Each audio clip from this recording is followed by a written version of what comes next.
الحمد لله رب العالمين، وأشهد أن لا إله إلا الله وحده لا شريك له، وأشهد أن محمدًا عبده ورسوله، ومن تبعهم بإحسان إلى يوم الدين.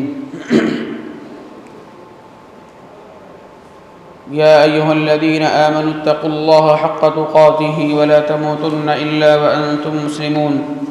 يا أيها الناس اتقوا ربكم الذي خلقكم من نفس واحدة وخلق منها زوجها وبث منهما رجالا كثيرا ونساء، واتقوا الله الذي تساءلون به والأرحام إن الله كان عليكم رقيبا.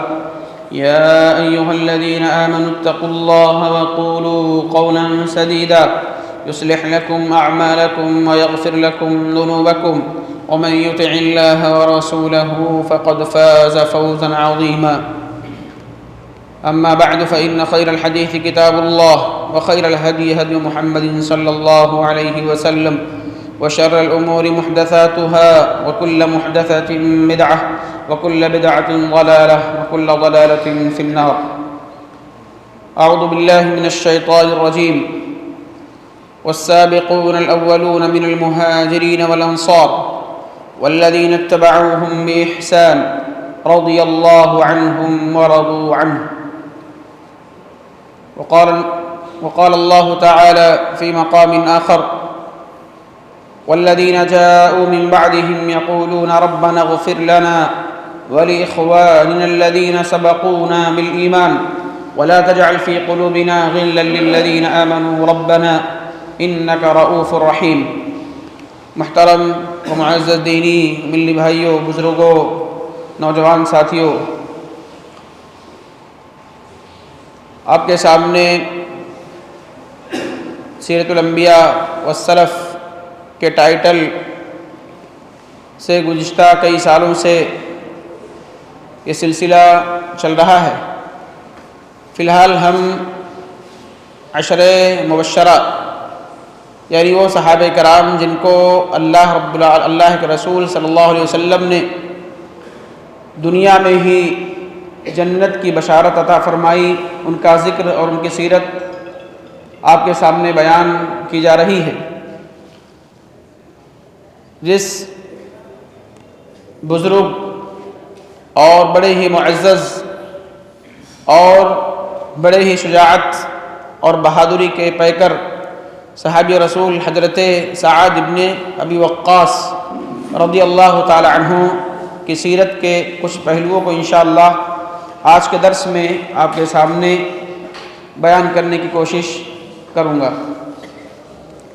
حضرت سعد بن ابی وقاص یہ ان صحابہ کرام میں سے ہیں جن کو اللہ کے رسول صلی اللہ علیہ وسلم نے جنت کی بشارت دی دنیا ہی میں، اور یہ وہ خوش نصیب صحابی ہیں جن کو وہ مرتبہ حاصل ہے جن کو ان کے علاوہ دوسرے کسی بھی صحابی کو حاصل نہیں ہے. کسی بھی صحابی کو. وہ کیا ہے کہ اسلام کے لیے سب سے پہلی تیر کسی نے چلائی ہے تو یہی حضرت سعد بن ابی وقاص رضی اللہ تعالیٰ عنہ. اور اسی طرح سے ان کو وہ مقام بھی حاصل ہے کہ سب سے پہلا خون جو نکلا ہے اسلام کے لیے وہ انہی کے تیر سے نکلا ہے. یہ بڑے ہی محترم معزز اور رسول اللہ صلی اللہ علیہ وسلم سے محبت کرنے والے صحابی تھے. اور آپ کی محبت کی مثال انشاءاللہ میں آپ کے سامنے ابھی ذکر کروں گا کہ کس قدر اللہ کے رسول صلی اللہ علیہ وسلم سے یہ محبت کرتے تھے کہ آپ کہیں اور ہیں اور یہ کہیں اور ہیں، لیکن آپ کے دل میں جو تڑپ ہے یا کوئی غم ہے، کوئی تکلیف ہے، تو ان کو یہاں سے محسوس ہو گیا اور اللہ کے رسول کے پاس جا کے وہ بیان کیا. بہت معزز صحابی ہیں. یہ اللہ کے رسول صلی اللہ علیہ وسلم کے ماموں تھے. حضرت سعد بن ابی وقاص رضی اللہ تعالیٰ عنہ اللہ کے رسول صلی اللہ علیہ وسلم کے ماموں تھے. اور یہ اسلام جب لائے تو صرف ان کی عمر 17 سال تھی. 17 سال کی عمر میں اسلام لے کر آئے. اور یہ ایسے صحابی ہیں کہ جن کے بارے میں اللہ کے رسول صلی اللہ علیہ وسلم نے بڑی بشارتیں عطا فرمائی ہیں. اور ان کے والد کا جو نام تھا یہ مالک تھا، لیکن ابی وقاص جو ہے یہ ان کے والد کی کنیت تھی، لیکن یہ اپنے والد کی کنیت سے مشہور ہو گئے. کوئی نہیں جانتا ہوگا، بہت کم لوگ جانتے ہوں گے کہ سعد بن مالک ہیں. سعد بن ابی وقاص کے نام سے مشہور ہو گئے. یہ کنیت تھی ان کے والد کی، ابو وقاص، اسی کے نام سے مشہور ہوئے. اور ان کے اسلام لانے کا جو واقعہ ہے وہ بڑا عجیب و غریب ہے. کہتے ہیں ابھی مسلمان جو ہے چند ہی سال گزرے تھے، تقریباً 3 ہی سال مسلمانوں کو نبی ملا. اللہ کے رسول صلی اللہ علیہ وسلم کی بعثت کے صرف 3 سال ہی گزرے تھے. اور مسلمان ابھی مکہ ہی میں تھے. کچھ جگہوں پر کہ مقام اجیاد ایک جگہ ہے، جو حجاج کرام جو حج کرنے جاتے ہیں، عمرہ کرنے جاتے ہیں، وہ جانتے ہوں گے کہ اجیاد یہ مکہ میں بہت قریب ہی ایک جگہ ہے اجیاد. اور آج کل حجاج کو وہاں ٹھہرایا جاتا ہے، بڑا قریب جو ہے وہاں سے. تو یہی ایک مقام اجیاد میں اللہ کے رسول صلی اللہ علیہ وسلم سے ان کی ملاقات ہو گئی. اور دیکھیے کیسے اللہ رب العالمین نے ان کا دل بدل دیا. ملاقات ہوئی اللہ کے رسول سے اور پوچھا اللہ کے رسول سے آپ کس چیز کی دعوت دیتے ہیں. حضرت سعد بن وقاص نے پوچھا آپ کس چیز کی دعوت دیتے ہیں. تو اللہ کے رسول نے سادہ الفاظ میں کہا ہم کہتے ہیں نشہد ان لا الہ الا اللہ ونشہد ان محمد رسول اللہ. ہم گواہی دیتے ہیں کہ اللہ کے سوا کوئی معبود برحق نہیں ہے، اور ہم گواہی دیتے ہیں کہ محمد اللہ کے رسول، اللہ کے سچے بندے اور رسول. اور اس کے بعد اتنا ان کو سمجھ تھا، ان کو اتنی تفقہ حاصل تھی، فقہ تھا، سمجھ بوجھ تھی کہ اس کے بعد یہ سنتے ہی وہ ان کے دل میں اسلام بیٹھ جاتا ہے، وہ اسلام قبول کر لیتے ہیں. اور وقت گزرتا گیا. جب ان کی والدہ حمنہ بنت ابی سفیان، ان کی والدہ کا نام تھا حمنہ، جب ان کے اسلام کا جب چرچا ہوا، ان کے والدہ کو جب علم ہوا کہ سعد بن ابی وقاص یہ اسلام قبول کر لیا ہے، تو بہت ناراض ہو گئی، بہت ان کو غصہ آیا. اور ان کو بلا کر بھیجا، اور جب یہ آئے ان سے کہا کہ تم نے یہ کون سا نیا دین اختیار کر لیا ہے. تو انہوں نے بتایا کہ میں مسلمان ہو گیا ہوں، میں نے اسلام قبول کر لیا. تو ان کی والدہ نے ان کو کہا کہ یہ دین تم چھوڑ دو اور اس دین سے باز آ جاؤ. اور یہ دھمکی دیا کہ اگر تم اس دین سے باز نہیں آئے، یہ دین نہیں چھوڑا تم نے، تو میں ایک دانہ نہ کھاؤں گی نہ ایک گھونٹ پانی پیوں گی. جب تک تم اس دین سے باز نہیں آ جاؤ گے میں یہ کھانا پینا چھوڑ دوں گی اور میں بھوک ہڑتال پہ چلی جاؤں گی، اور اس وقت تک نہیں کھاؤں گی جب تک تم یہ اسلام نہیں چھوڑو گے.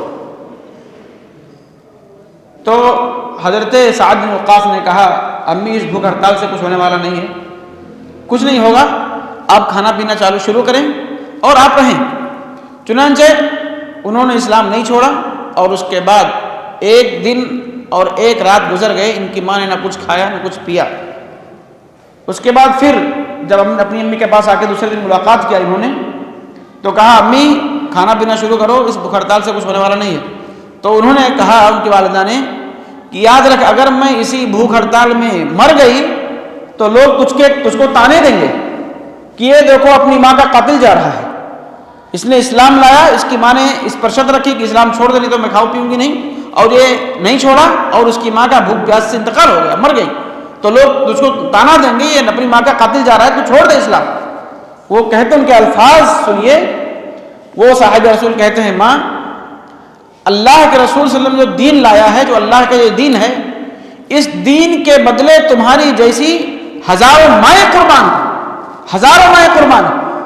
ایسی تمہاری جیسی 1000 مائیں اور بھوک ہڑتال پر جائیں اور مر جائیں، مرتی رہیں، میں اس دین کو نہیں چھوڑ سکتا، یہ دین میرے دل سے اب نکل نہیں سکتا. یہ جواب سن کر کے جب ان کی ماں کو یقین ہو گیا کہ اب کچھ بھی کر لوں یہ ہٹنے والا نہیں ہے، تو انہوں نے اس کے بعد اپنا انسان چھوڑ دیا، بھوک ہڑتال چھوڑ دیا، اور اس کے بعد کھانا پینا شروع کر دیا. یہ اللہ کے رسول کی محبت، دین اسلام کی محبت اور کس قدر ان کے دل میں ایمان بیٹھ گیا اور سور گیا، اس کی ایک مثال ہے۔ اسی طرح سے ابھی جب کچھ ہی سال ہوئے تھے کہ اسلام پھیلنا شروع ہوا تھا، اور مسلمان چھپے طور پر نماز پڑھا کرتے تھے۔ دار ارقم میں آپ کو معلوم ہے مسلمان باجماعت نماز پڑھتے تھے بعد میں، لیکن شروع میں 3-4 سال جب نبوت کا ہوا تو اس وقت دار ارقم میں جمع نہیں ہوتے تھے، سب صحابہ کرام پہاڑوں پر چلے جاتے، جنگلوں میں چلے جاتے، وہاں نماز پڑھتے، چھپ چھپا کر نماز پڑھا کرتے تھے، اللہ کا ذکر کرتے، یاد کرتے، نمازیں پڑھتے۔ تو حضرت سعد بن وقاص کہتے ہیں کہ ایک مرتبہ میں بھی نماز پڑھنے کے لیے ایسے ہم لوگ نکلے اور کئی صحابہ کرام تھے، تو کچھ کافر اور مشرک وہاں آ دھم کے اور انہوں نے اسلام کا مذاق اڑایا، مسلمانوں کا مذاق اڑایا اور شریعت کا مذاق اڑایا، قرآن کا مذاق اڑایا۔ تو وہ کہتے ہیں کہ مجھ سے برداشت نہیں ہوا۔ مورخین نے لکھا ہے کہ یہ اسلام کے لیے بہت زیادہ غیرت مند تھے، بہت زیادہ حمیت والے تھے، بہت زیادہ حساس دل کے مالک تھے۔ انہوں نے کہا مجھ سے برداشت نہیں ہوا کہ اسلام کی برائی کی جائے اور اسلام کا مذاق اڑایا جائے، مسلمانوں کا مذاق اڑایا جائے۔ چنانچہ ان کے بارے میں آتا ہے کہ انہوں نے ایک اونٹ کی بڑی ہڈی پڑی تھی وہاں، اس کو اٹھایا اور اس کو کافروں کی طرف خوب تیز سے پھینکا اور ایک کافر کو لگا اور اس کے جسم سے خون رسنے لگا۔ تو کہا سب سے پہلا یہی خون جو اسلام کے لیے گرا ہے یہ ان کے ذریعے سے گرا، ایک کافر کا خون گرا۔ یہ ان کو مقام حاصل ہے، عزت اور شرف حاصل ہے۔ اسی طرح سے ان کو یہ اعزاز حاصل ہے، جیسا میں نے ذکر کیا کہ سب سے پہلا تیر جنہوں نے چلایا ہے اسلام کے لیے، مسلمانوں کے لیے، یہی صحابی رسول حضرت سعد بن وقاص رضی اللہ تعالیٰ عنہ۔ اللہ کے رسول صلی اللہ علیہ وسلم کے ساتھ یہ تمام غزوات میں شریک رہے۔ غزوہ بدر جو پہلا غزوہ ہے اس کے بعد سے لے کر کے اللہ کے رسول صلی اللہ علیہ وسلم کی زندگی میں جتنے غزوات ہوئے، ساری جنگوں میں، سارے غزوات میں اللہ کے رسول کے ساتھ یہ شریک رہے اور بڑی جوان مردی کے ساتھ انہوں نے مقابلہ کیا، کافروں کو مارا اور بڑی جوان مردی کے ساتھ انہوں نے کافروں کا مقابلہ کیا۔ کہتے ہیں کہ جنگ بدر میں ان کے بھائی عمیر بن ابی وقاص رضی اللہ تعالیٰ عنہ بھی شریک تھے، اور اس وقت وہ کمسن تھے، چھوٹے تھے۔ اللہ کے رسول صلی اللہ علیہ وسلم سے اجازت مانگی کہ میں بھی شریک ہونا چاہتا ہوں، اللہ کے رسول صلی اللہ علیہ وسلم نے اجازت نہیں دیا، چھوٹے تھے، لیکن وہ رونے لگے، ان کے دل میں طلب تھی جنگ میں شریک ہونے کی، اور یہ رونے لگے۔ اور اس کے بعد اللہ کے رسول صلی اللہ علیہ وسلم نے ان کو اجازت دے دیا، ان کے بھائی حضرت عمیر کو، یہ بھی شریک ہوئے، جنگ بدر میں شریک ہوئے۔ اور جنگ بدر میں کہتے ہیں کہ میرا ایک بھائی جو مشرک تھا وہ اسلام نہیں لایا تھا، وہ اللہ کے رسول صلی اللہ علیہ وسلم کو مارنے کے لیے بہت کوشش کر رہا تھا، بہت کوشش کیا، اللہ کے رسول پر پتھر پھینکا، آپ صلی اللہ علیہ وسلم کو تکلیف بھی ہوئی اور آپ گر پڑے۔ کہتے ہیں اس وقت سے میں نے دیکھا کہ اپنے بھائی جو میرا سگا بھائی تھا، میں نے اس کو مارنے کی بہت کوشش کی، بہت کوشش کی کہ اس نے اللہ کے رسول کو تکلیف دیا ہے، پتھر پھینکا ہے، میں اس کو ماروں گا، سگا بھائی تھا، لیکن وہ کہتے ہیں کہ مجھ سے پہلے کسی نے اس کا کام تمام کر دیا، میرے بھائی کا کام۔ یہ صحابہ رسول کی محبت دیکھیں اللہ کے رسول سے، دین سے، کہ سگا بھائی ہے، لیکن دین کے اسی کو اسلام میں کیا کہا گیا ہے عقیدہ کی اصطلاح میں ولا اور برا۔ ولا یعنی محبت اللہ کے لیے دوستی، کوئی بھی ہو، کہیں کا بھی ہو، کیسے بھی ہو، کسی بھی ملک کا رہنے والا ہو، کسی بھی ایریے کا، خطے کا رہنے والا ہو، مسلمان ہے، اس کی محبت اس سے اسلام کی بنیاد پر، دین کی بنیاد پر، عقیدے کی بنیاد پر۔ اور برا کہتے ہیں کہ کوئی اپنا قریبی کیوں نہ ہو، اپنا رشتہ دار کیوں نہ ہو، حتیٰ کہ ماں ہی کیوں نہ ہو، اگر وہ کافر ہے، مشرک ہے، تو اس سے دشمنی اور برات کا اعلان ہونا چاہیے۔ اسی کو اللہ کے رسول صلی اللہ علیہ وسلم نے بیان فرمایا ہے، ولا کے نام سے اور برا کے نام سے، جس کو شریعت میں بیان کیا گیا۔ اور یہ بڑی عظیم چیز ہے، برات۔ آدمی ولا تو کر لیتا ہے لیکن برا نہیں کر پاتا، برات نہیں کر پاتا، کہ ہمارا بھائی ہے، پڑوسی ہے، رشتے کاٹتا ہے یا دین سے محبت، دیندار نہیں ہے، تو آدمی تب بھی اس کے ساتھ مل جل کر کام، برات کا اعلان نہیں کر پاتا، اظہار نہیں کر پاتا۔ یہاں حضرت سعد بن وقاص نے کہا میرا بھائی ہے، اگر مجھ کو موقع ملتا تو میں اس کو مار ڈالتا، اس کو قتل کر دیتا، دین کے خلاف، ہمارے خلاف لڑنے آیا تھا۔ یہ ان کی جوامردی تھی۔ اور ابھی میں آپ کے سامنے ذکر کروں گا کہ غزوہ بدر کے موقع پر انہوں نے بہت کارنامے انجام دیے۔ اسی طرح سے غزوہ احد کے موقع پر ہمیں اور آپ کو یہ بات جاننا چاہیے کہ ایک موقع آیا ایسا کہ مسلمان افراتفری کا شکار ہو گئے، اور اس سے پہلے میں یہ چیز ذکر کر چکا ہوں اسی درس میں۔ غزوہ احد میں جیسی ترتیب تھی اس ترتیب میں ذرا تبدیلی آ گئی۔ صحابہ کرام جن کو اللہ کے رسول نے 70 صحابہ کرام کو 100 صحابہ کرام کو وہاں جب جبل پر طے کیا تھا کہ وہاں رہنا، ہم چاہے جیتے ہارے وہاں سے ہٹنا نہیں، لیکن جب مسلمانوں کو جیت ملنے لگی اور نظر آنے لگی تو وہ لوگ وہاں سے چلے آئے پہاڑ پر سے، اور اس کے بعد دوبارہ حملہ ہو گیا پیچھے سے مسلمانوں پر اور افراتفری کا شکار ہو گئے سارے لوگ، بہت سارے لوگ پیچھے مڑ کر کے بھاگ گئے، مدینہ چلے گئے۔ کہتے ہیں صرف 2 صحابی رسول بعد میں بچے جو اللہ کے رسول صلی اللہ علیہ وسلم کے حفاظت کے لیے تھے، بس حضرت طلحہ بن عبید اللہ رضی اللہ تعالیٰ عنہ اور حضرت سعد بن ابی وقاص رضی اللہ تعالیٰ عنہ، یہی 2 صحابی بچے تھے جو اللہ کے رسول صلی اللہ علیہ وسلم کی حفاظت کے لیے ساری چاروں طرف سے کافر گھرے ہوئے ہیں، اللہ کے رسول صلی اللہ علیہ وسلم وہاں موجود ہیں اور یہ دونوں ان کا دفاع کر رہے ہیں تیروں سے، تلواروں سے۔ اسی موقع پر اللہ کے رسول صلی اللہ علیہ وسلم نے اپنے تیروں کا پورا بنڈل کھول دیا اور کہا یہ سعد یہ لو تیر چلاؤ، ان کافروں پر مشرکوں پر تیر چلاؤ، یعنی بہت جواب مردی کے ساتھ اللہ کے رسول صلی اللہ علیہ وسلم کا دفاع کیا۔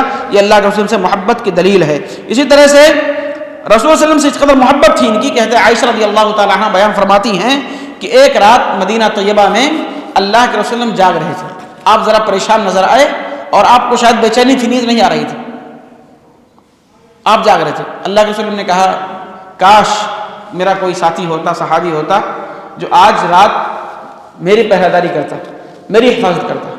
آپ غور کیجئے محبت اللہ کے رسول سے کتنی تھی کہ تکلیف وہاں ہو رہی تھی، غم وہاں تھا، ان کے دل میں ٹچ ہو گیا، اور یہ اللہ کے رسول کے پاس کہتے ہو کہ جب عائشہ نے بیان کیا کہ اللہ کے رسول نے کہا جاگ رہے تھے اور آپ کو نیند نہیں آ رہی تھی، تو آپ نے کہا کوئی صحابی اگر آئے، کاش میرا کوئی ساتھی ہوتا جو آج میری پہرےداری کرتا۔ اتنے میں دروازہ کھٹکھٹاتا ہے اور ہتھیاروں کی آواز، جھنک کی کھنکھار کی آواز آتی ہے۔ دروازہ جب کھلتا ہے تو اللہ کے رسول پوچھتے ہیں کون؟ تو کہا سعد بن وقاص۔ تو پوچھا کیسے آئے اتنی رات کو، مطلب کیسے آئے تم، کیا ہوا؟ تو کہا اللہ کے رسول میرے دل میں آپ کے تعلق سے خطرہ پیدا ہو رہا تھا، آج میرے دل میں کچھ چل رہا تھا، اس لیے میں آپ کی پہرےداری کے لیے آ گیا۔ آپ دیکھیے کہاں اللہ کے رسول صلی اللہ علیہ وسلم، ان کا گھر کہاں ہے اور کیسے دل میں خیال آیا، اللہ کے رسول کے پاس گئے اور کہا یہ محبت کی بہت بڑی دلیل۔ اور ایسی محبتیں آپ دنیا میں دیکھتے ہیں، آدمی کہیں کوئی ہے کسی محبت کرتا ہے کہ اس کو تکلیف ہوتی ہے، اس کے دل میں کہیں نہ کہیں کچھ ایسا اثر ہو جاتا ہے کہ کچھ تکلیف ہے، کوئی معاملہ ہے، اس سے آدمی فوراً رابطہ کرنے کی کوشش کرتا ہے۔ اسی طرح سے احد کے میدان میں بڑے بڑے کارنامے انہوں نے انجام دیے۔ جنگ کے خاتمے کے بعد جب احد کا معاملہ ختم ہو گیا اور بہت ساری خواتین بھی جنگ کے میدان میں آیا کرتی تھی، وہ زخمیوں کو پانی پلایا کرتی تھی، زخمیوں کو پٹی باندھا کرتی تھی، اور اس طرح سے جنگ احد کے میدان میں جب بہت سارے مسلمان وہاں شہید بھی ہوئے اور بہت سارے زخمی بھی ہوئے، سب سے زیادہ نقصان اسی جنگ میں مسلمانوں کو ہوا، جیسا کہ آپ سب کو معلوم ہے۔ تو بعض صحابیات آئیں اور زخمیوں کو پٹی باندھ رہی تھی، پانی پلا رہی تھی، ان میں حضرت ام ایمن رضی اللہ تعالیٰ عنہا بھی تھی جو زخمیوں کو پانی پلا رہی تھی، پٹی باندھ رہی تھی۔ ایک کافر جنگ ختم ہو چکی ہے، ایک کافر ایک تیر مارتا ہے، حضرت ام ایمن رضی اللہ تعالیٰ عنہ جو آپ کی خادمہ بھی تھی، لوڈی بھی تھی، ان کے جسم میں لگتا ہے، وہ گر پڑتی ہیں اور ان کا ستر کھل جاتا ہے۔ حضرت ام ایمن رضی اللہ تعالیٰ عنہ کا ستر کھل جاتا ہے۔ وہ کافر ٹھٹھا اڑاتا ہے، مذاق اڑاتا ہے، ہنستا ہے، تیز آواز سے استہزاء کرتا ہے۔ اللہ کے رسول صلی اللہ علیہ وسلم نے حضرت سعد بن وقاص رضی اللہ عنہ سے کہا کہ وقاص سعد تیر چلاؤ۔ انہوں نے اس کافر کو مارا اور کافر کے حلق میں جا کے تیر لگی اور فوراً کافر گر پڑا اور اس کا پورا ستر کھل گیا۔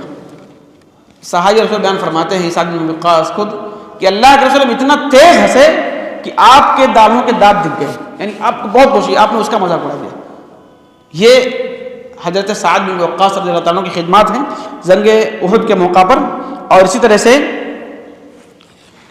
فتح مکہ جو سن 8 ہجری میں ہے اور حجۃ الوداع جو آپ نے کیا وہ سن 10 ہجری میں ہے۔ فتح مکہ کے بعد حجۃ الوداع کے موقع پر یہ مکہ میں گئے ہوئے تھے حج کرنے کے لیے اور وہیں سخت بیمار ہو گئے۔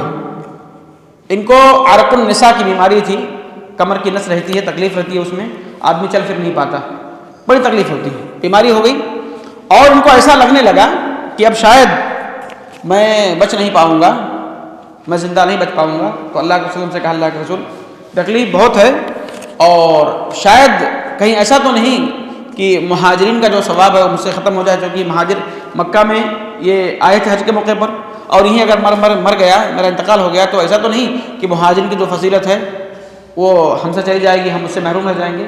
اللہ کے رسول نے ان کے لیے دعا کی اور دعا اسی اتنی عظیم اللہ کے وسلم نے کی. کہا اللہ کے وسلم آئے ان کے قریب اور ان کے چہرے پر اور سر پر ہاتھ پھیرا اور ان کی پیشانی پر ہاتھ رکھ کر کہا اللہم اشفی سعدا اللہم اشفی سعدا اللہم اشفی سعدا. اے اللہ تو سعد کو شفا دے دے، اللہ تو سعد کو شفا دے دے، اے اللہ تو سعد کو شفا دے دے. آپ اندازہ کیجئے اللہ کے رسول صلی اللہ علیہ وسلم آپ کتنے محبت کرتے تھے ان سے. آپ کے پاس آئے، گھر آئے، عیادت کیا، تیمارداری کی. آپ ایسے حالت میں اللہ کے رسول سب سے دنیا کا عظیم شخص آپ کے چہرے پر ہاتھ پھیر رہا ہے. ان کی خوشی کی کیا مثال رہی ہوگی، کیا ان کے جسم پر ان کے دل پر کیا گزرتا رہا ہوگا. بہت خوش ہوئے. اور اللہ کے رسول سے کہا اللہ کے رسول میرے پاس صرف ایک بیٹی ہے. مکہ میں تھے چونکہ آئے تھے حجۃ الوداع کے موقع پر. ایک بیٹی ہے اور اللہ رب العالمین نے مجھے بہت مال دیا ہے، تو میں چاہتا ہوں کہ اپنا پورا مال اللہ رب العالمین کی راہ میں تقسیم کر دوں، صدقہ کر دوں. تو اللہ کے رسول نے کہا سعد ایسا نہیں.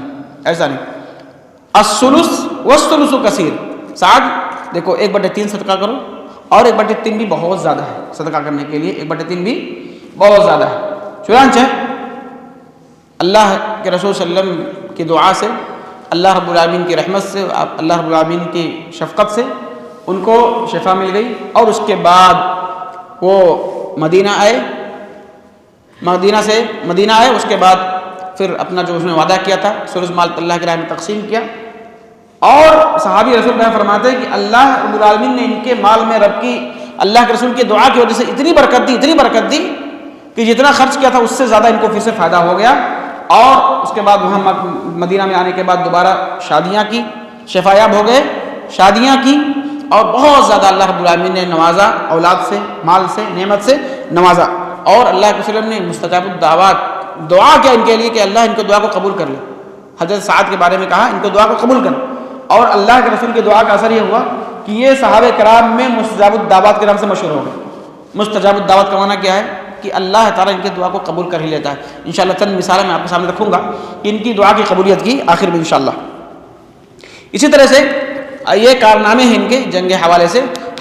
حضرت عمر فاروق رضی اللہ عنہ کے دور میں سب کو معلوم ہے کہ عراق میں یزید گرد کی حکومت تھی اور ایران میں کسرا کی حکومت تھی. عراق میں یزید گرد حاکم تھا اور ایران میں کسرا کی حکومت تھی. اور یہ اس وقت کے سپر پاور تھے. حضرت عمر فاروق کے دور میں یہ دونوں طاقتیں سپر پاور تھیں. ان کو ہر طرح کے اختیارات حاصل تھے. جس کو چاہتے تھے مار جنگ کرتے، لڑائی کرتے، اپنی مرضی کے حساب سے لوگ کام کرتے تھے.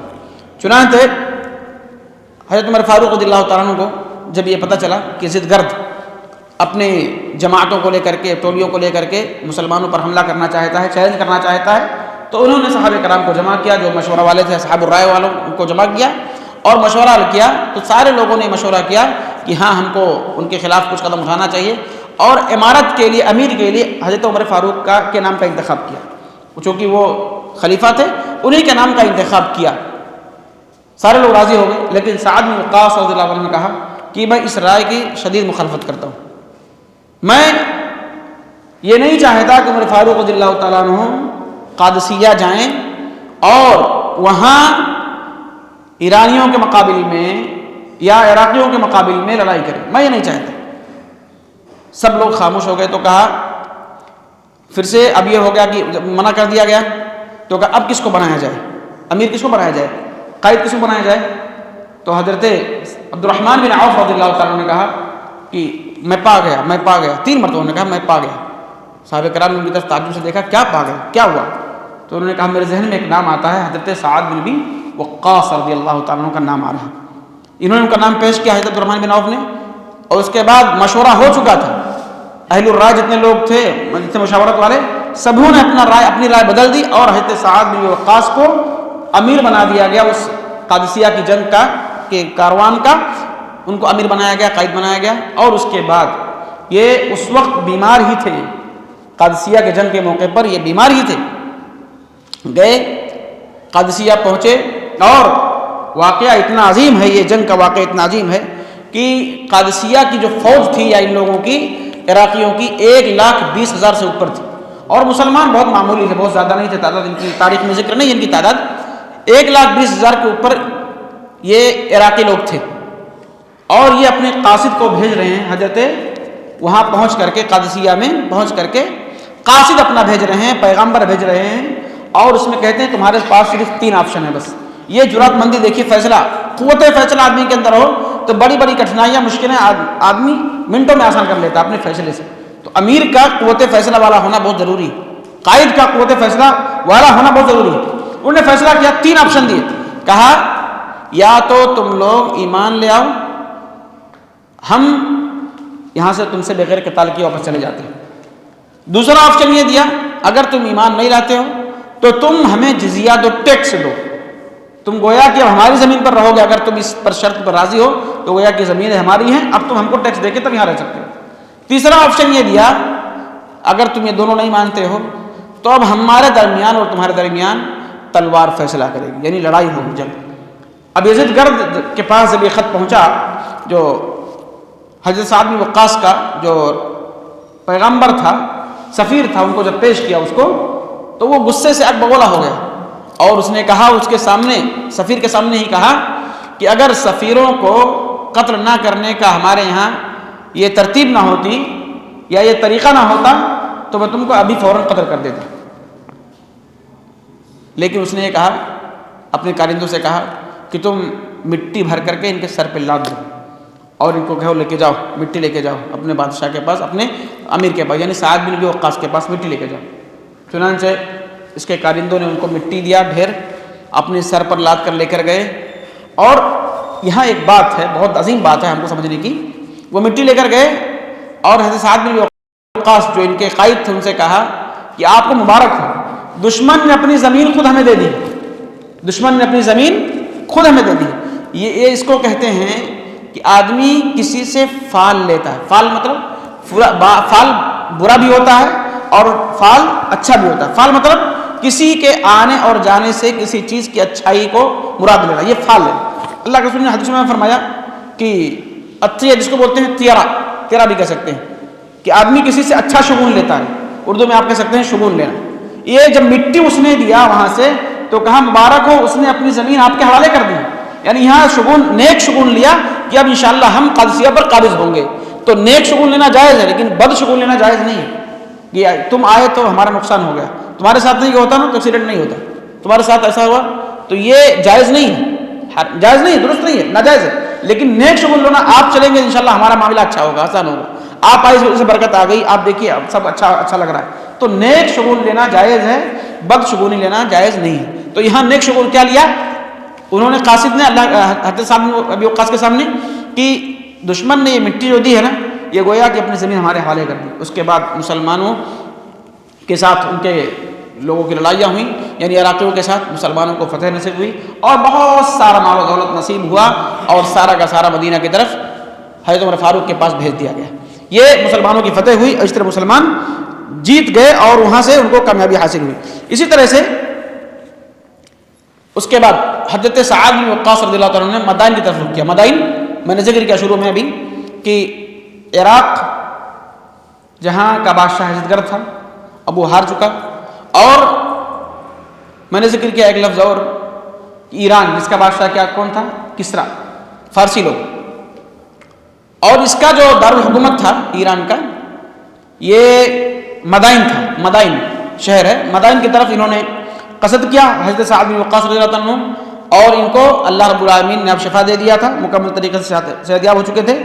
اب وہاں سے جب وہاں ان کو جانا تھا, یعنی قادسیہ سے مدائن جانا تھا, راستے میں بہت لمبا نہر ہے, بہت لمبا نہر ہے, اس کو پار کر کے جانا تھا. اب یہاں ششپنج میں مبتلا ہیں کہ کیسے پار کریں گے, گھوڑے ہیں ہمارے پاس اور لوگ ہیں, اتنا لمبا چوڑا نہر ہے, دریا ہے, سب کیسے پار کریں گے. حضرت سعد بن وقاص رضی اللہ تعالیٰ عنہ نے وہاں بھی ایک زبردست فیصلہ لیا. کہا کہ ہم جائیں گے اور یہ دریا پار کر کے جائیں گے, اور ان کے منہ پہ ڈائریکٹ ہم پہنچیں گے, ان کے دروازے پر پہنچیں گے. چنانچہ حضرت سعد بن وقاص رضی اللہ تعالیٰ نے حکم دے دیا اپنے تمام لوگوں کو کہ ہم کو چلنا ہے اور گھوڑوں کو, اپنے گھوڑوں کو سمندر میں اتار دینا ہے اور ہم پار کر کے جائیں گے, وہاں پہنچیں گے.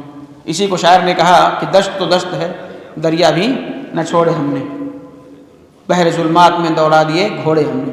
یہ شاعر کہتا ہے کہ یہی بہت بڑی, یہ دیکھیے پوری طاقت تھی. یعنی قادسیہ کی جو جنگ ہے یہ تاریخ میں بڑی اہمیت کیا, اس کے لمبے, اس قادسیہ کی جنگ پر کی بڑی بڑی کتابیں لکھی گئی, صرف ایک جنگ پر, بہت اونچی جنگ تھی. اور وہیں سے ان کی طاقت اور غرور کا گھمنڈ کا سارا ختم ہو گیا. حضرت عمر فاروق کے دور میں یہ واقعہ ہوا اور یہ فتح نصیب ہوئی.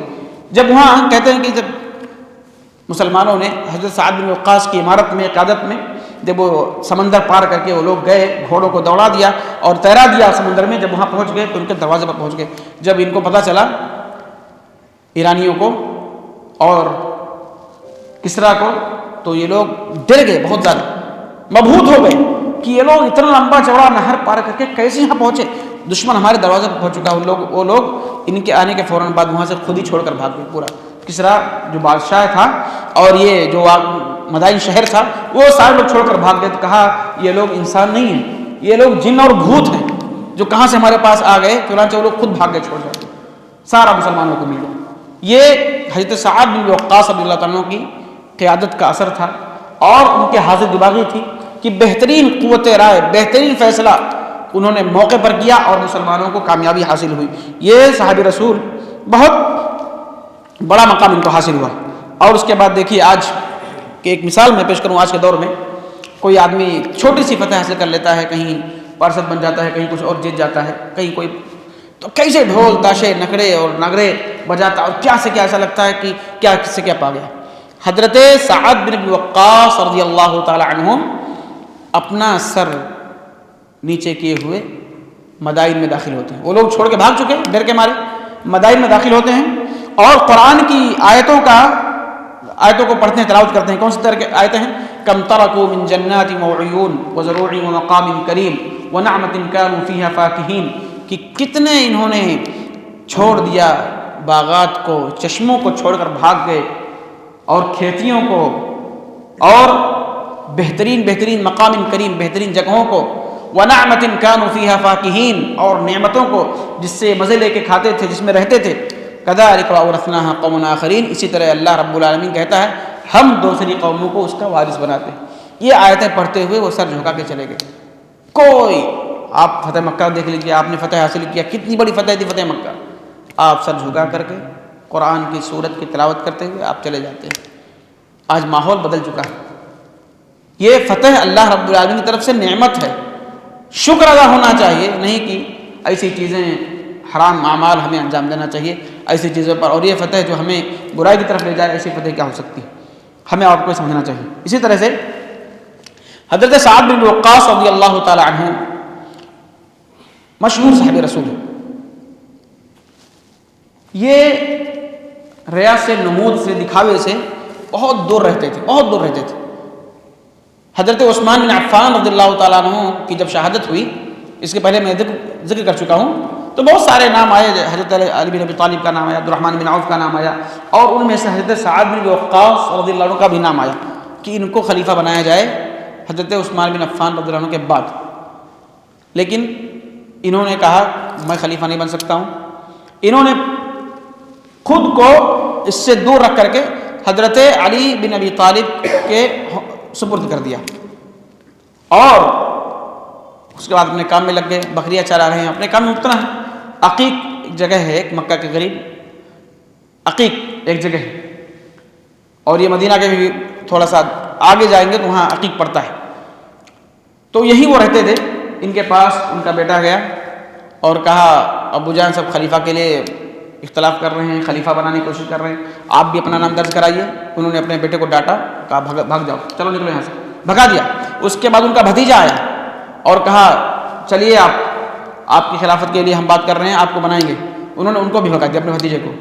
اور یہ چیزیں کس چیز کی دلیل ہے کہ آپ ذمہ داریوں سے, یعنی ذمہ داری اتنی بڑی چیز ہے, بڑی عام چیز ہے, آسان نہیں ہے, دور بھاگتے تھے. یہ اخلاص کی علامت ہے, اخلاص کی نشانی ہے کہ اللہ کے لیے جو بھی کام کیا اللہ رب العالمین کے لیے کیا, اور اسے دور بھاگتے تھے.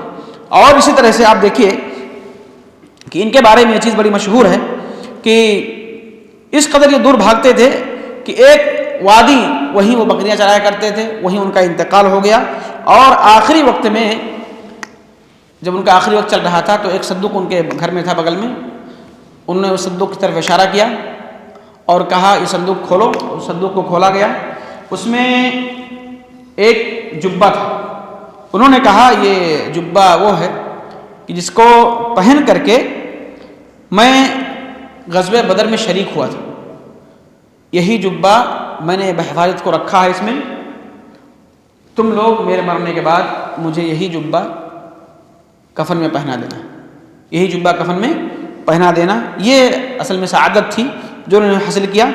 78 سال کی عمر میں ان کی وفات ہوئی، اور مدینہ کے والی مروان بن حکم نے ان کی جنازہ کی نماز پڑھائی۔ مروان بن حکم نے، اس طرح ان کا انتقال ہوا۔ اور ایک فضیلت ان کو اور حاصل ہے کہ سب سے آخر مہاجر صحابی جن کی وفات مدینہ میں ہوئی یہی صحابی رسول ہیں۔ سب سے آخری صحابی مہاجر جو مکہ سے ہجرت کر کے مدینہ آئے تھے، یہ سب سے آخری صحابی ہیں جن کی وفات مدینہ میں ہوئی، اور انہیں ان کو دفنایا گیا۔ اب ہم اختصار کے ساتھ ان کی فضیلت کے سلسلے میں چند چیزیں جان لیتے ہیں، اس کے بعد والی بات ختم کرتے ہیں۔ یہ وہ صحابی ہیں جنہوں نے درختوں کے پتے کھا کر کے جہاد کیا ہے، اور وہ خود بیان فرماتے ہیں کہ ہم لوگ جنگ کے پتھر کھا کر کے، درختوں کے پتھر کھا کر کے ہم جنگ کرتے تھے، جہاد کرتے تھے۔ جب ہم ٹوائلٹ کرتے تھے، پاخانہ کرتے تھے، تو ہماری میگنی کی طرح، جس طرح اونٹ اور جانور جب میگنی کرتے ہیں، نکالتے ہیں، جس طرح ٹائٹ رہتا ہے، اس طرح ہمارے ٹوائلٹ پاخانے ٹائٹ ہوا کرتے تھے۔ یعنی یہ ایسی قسم پرسی کی حالت میں میدان جنگ میں شرکت کیا، اور مسلمانوں کے ساتھ مسلمانوں کا علم، دین کا کلمہ، دین کا علم بلند کیا۔ کہتے ہیں غزوہ بدر میں انہوں نے ایک لشکر کے برابر پورا لڑائی کیا۔ ایک لشکر جتنی لڑائی کرتا ہے، غزوہ بدر میں انہوں نے خود اکیلے ایک لشکر کے برابر یہ لڑائی کی۔ یہ ساری چیزیں حدیثوں سے ثابت ہیں۔ اور اسی طرح سے غزوہ احد میں وہ کہتے ہیں کہ میں نے حضرت جبرائیل علیہ السلام کو اور حضرت میکائیل علیہ السلام کو اپنی آنکھوں سے دیکھا۔ کیسے دیکھا؟ میں نے آپ کو بتایا ابھی کچھ دیر پہلے کہ حضرت سعد بن وقاص رضی اللہ تعالیٰ عنہ اور حضرت ابو طلحہ بن عبید اللہ رضی اللہ تعالیٰ عنہ، یہ دونوں صحابہ رسول اللہ کے رسول کی حفاظت کر رہے تھے جنگ احد میں، اور تقریباً لوگ جا چکے تھے۔ تو کہتے ہیں کہ میں نے آپ کے بائیں جانب دیکھا کہ ایک فرشتہ ہے، اور دائیں جانب دیکھا کہ فرشتہ ہے غزوہ احد کے موقع پر۔ تو اس کے بعد اور سفید لباس میں ملبوس ہے۔ کہتے ہیں اس کے بعد میں نے اللہ کے رسول سے پوچھا کون لوگ تھے؟ تو کہا ایک میکائیل تھے اور ایک جبرائیل تھے جو آئے تھے میری حفاظت کے لیے۔ تو یہ صحابی رسول کو فضیلت حاصل ہے کہ انہوں نے حضرت جبرائیل کو اور میکائیل کو اپنی آنکھوں سے دیکھا۔ اسی طرح سے میں نے بتایا کہ یہ مستجاب الدعوات تھے۔ اللہ کے رسول نے ان کے بارے میں دعا کیا تھا، اے اللہ تو ان کی دعا کو قبول کر۔ مستجاب الدعوات تھے۔ کہتے ہیں کہ ایک مرتبہ حضرت علی و طلحہ و زبیر اور بعض صحابہ کرام جو عشر مبشرہ میں تھے، ان کے خلاف ایک کافر جو ہے بدزبانی کر رہا تھا، اور ان کو اول فول بک رہا تھا، الٹا پلٹا بک رہا تھا۔ تو کہا میں نے اللہ رب العالمین سے دعا کیا۔ صحابی فرماتے ہیں کہ انہوں نے دعا کیا کہ اے اللہ یہ تو اپنی زبان سے نکال رہا ہے، اس کی زبان تو ابھی بھی بند کر دے، فوراً ابھی بند کر دے۔ بیان کرتے ہیں کہ ایک لمبے قد کا اونٹ آیا، اور فوراً اس کو اونٹ آیا لمبے قد کا، اور اس پر حملہ کر دیا، اور فوراً وہ مر گیا آدمی۔ یہ فوراً دعا کیا، فوراً دعا قبول ہو گئی۔ یہ مستجاب الدعوات تھی۔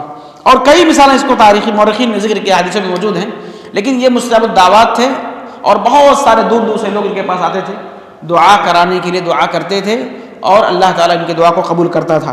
اسی طرح سے یہ ایسے مشہور صحابی ہیں جن کی فضیلت کے بارے میں قرآن کی آیت بھی نازل ہوئی ہے۔ ایک مرتبہ ایک میٹنگ چل رہی تھی، مشورہ چل رہا تھا، اس میں حضرت سعد بن وقاص سے اور بعض صحابہ کرام تھے۔ تو کافروں نے یہ چاہا کہ ان کو اور ان کو اللہ تعالیٰ، اللہ کے رسول حضرت بلال کو اور ان کو اور دو صحابہ کو اور یہ بھگا دے اس مجلس سے، اس مجلس میں ان کی ضرورت نہیں ہے۔ تو اللہ رب العالمین نے قرآن نازل فرما دی، وَلَا تَطْرُدِ الَّذِينَ يَدْعُونَ رَبَّهُم بِالْغَدَاةِ وَالْعَشِيِّ، کہ آپ ان لوگوں کو ہرگز مت بھگائیے جو اپنے رب کو صبح و شام پکارتے ہیں۔ ان کی فضیلت میں حضرت سعد بن وقاص رضی اللہ تعالیٰ عنہ، حضرت بلال بن ابی رباح رضی اللہ تعالیٰ عنہ اور بعض صحابہ کرام کی فضیلت میں قرآن کی آیت نازل ہو گئی۔ یہ صحابی ہیں حضرت سعد بن ابی وقاص رضی اللہ تعالیٰ عنہ، مشہور صحابی رسول ہیں۔ ان کی خدمات ہیں جنگ بدر کے موقع پر، جنگ احد کے موقع پر، اور اللہ کے رسول کے ساتھ تمام غزوات میں شریک رہے ہیں، اور ان کی وفات سن 78 سال کی عمر میں ہوئی ہے۔ اور اللہ رب العالمین ان کو جنت الفردوس میں جگہ عطا فرمائے، ان کے نیکی، ان کی قبر کو نور سے بھر دے۔ اور اللہ کے رسول کی تو دعا ہے کہ یہ عشر مبشرہ بالجنہ ہے، اللہ رب العالمین جنت میں اعلیٰ مقام عطا فرمائے، اور ہم سب کو، تمام صحابہ کرام کے لیے، تمام مومنوں کے لیے دعائے مغفرت کی توفیق عطا فرمائے۔ آمین وآخر دعوانا الحمد للہ رب العالمین۔